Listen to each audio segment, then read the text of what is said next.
Hello, in this video we're just going to look at some SQLite usage in Kotlin with Android Studio. So we're going to go ahead and create a nice new empty project. Empty activity, and we're just going to give it a name, SQLite sample. And we're going to wait on it generating. Once we've generated it, we're going to make sure everyone's there. So we've got our XML, yep, for our layout and our layout main activity, and our Kotlin.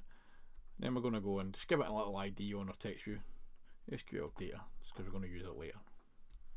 There we go. So we can close that now. We get into the manifest. We're going to add some permissions. So Android's permission uses permissions, and we're going to use read external and write external, just because we're going to be dealing with some files.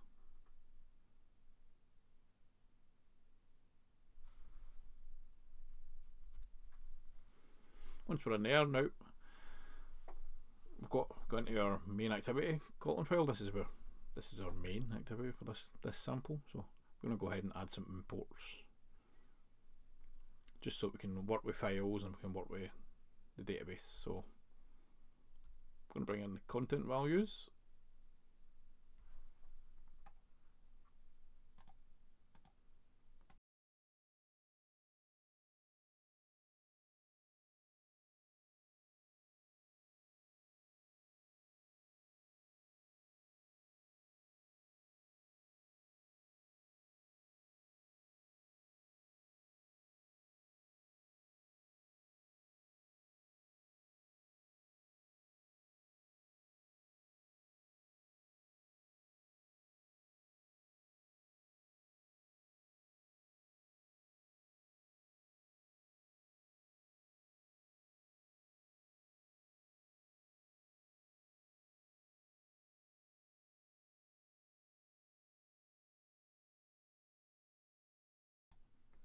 And well, so that's where the text view is, so we can actually use the text view component in Kotlin and write to it.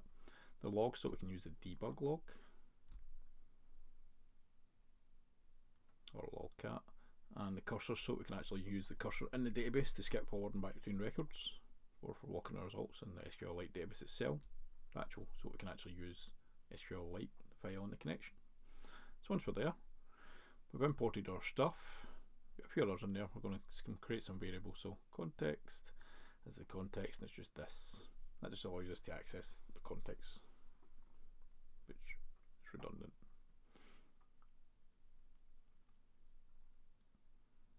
So go ahead. We'll declare our database variable. It's an SQLite database, and we'll declare our text view so we can access the text view here. So text view equals find it by ID. r.id, and then the name we just gave it, SQL data. So that means we can now access it as a variable called text view in our code and change it. And then we're going to go ahead and set up our database connection. Context.open or create database. Then we're going to give it our file name, and in the context, which is so it's mode private. And then null because we have no cursor for just opening it. And if database is open, let's just confirm that we've actually opened it. If it's open,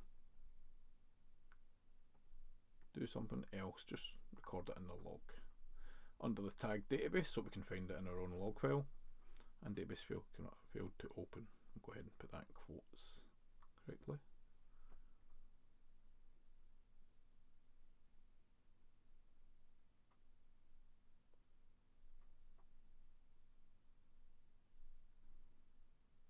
Our database file exists and is open, so with that we'll go ahead and we'll execute a query, and that's just to make sure we've got a table. Create table, if not exists, people, we'll call it the table people, we'll give it an ID integer primary key, and we'll give an R attribute of name of type text and an email of type text.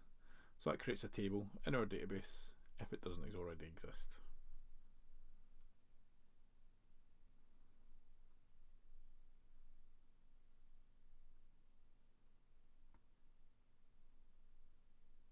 So we're going to create a cursor here. So cursor take cursor equals database, and we're going to run a raw query. So select star from contacts, but that should actually say people, because we just call our entity people and not contacts. Come back and fix it. So if the cursor count from the select star is greater than 1, it means we've actually got some records. It has 1 or more records. I'll just stick that into the log cat. So log d, put it under a tag database, and we'll give it our little message database has, and then we'll just see how many using the cursor. It should be the count. I don't know why I've paused here. Count, and then toString, so it writes out as a string. So database has so many records. Yay! If cursor move to first, so if we can move to the first record, text view, replace the text in the text view with a cursor get string of the call index of name. So cursor dot get string, inside it cursor dot get column index, and it gets the value inside the column from a result cursor. Yeah, we'll say it because it could be empty there, but it's not. We could put a lot of error code in just to check, but not worth it. Else there's no records. Let's go ahead and write that to the log if there is no records.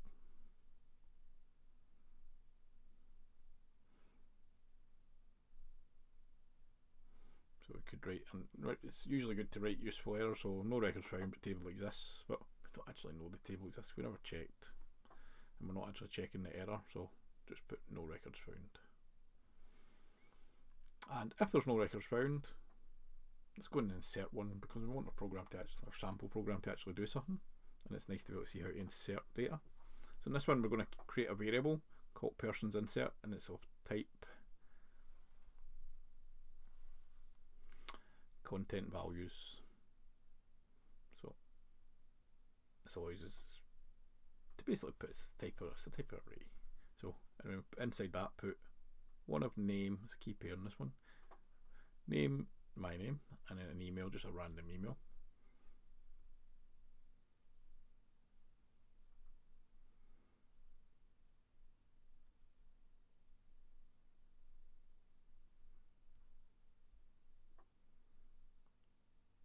And that creates a nice little variable that we can then use to insert safely. I mean, we could write some raw SQL and insert that way, but we can also use database.insert, insert it into the table people. There's no column hack, but then we can insert some content values right away. And we're checking to make sure it's not -1, because if it's -1 it failed. So if it's not -1, then it did insert successfully. We'll go ahead and we can run. So the first run, it will create the database file, and it will tell us it's got no records in the log cat. We'll go ahead and filter it by database. There we go, no records found, no record found. So we can rerun it, check the log cat again, it's already filtered and it now has 1 record, and you can look on the screen and the text view now has my name, which is pulled from the database. We'll run it again just to show you 1 record and my name's in the centre. There you go. And that's how you use SQLite database and Android in Kotlin itself.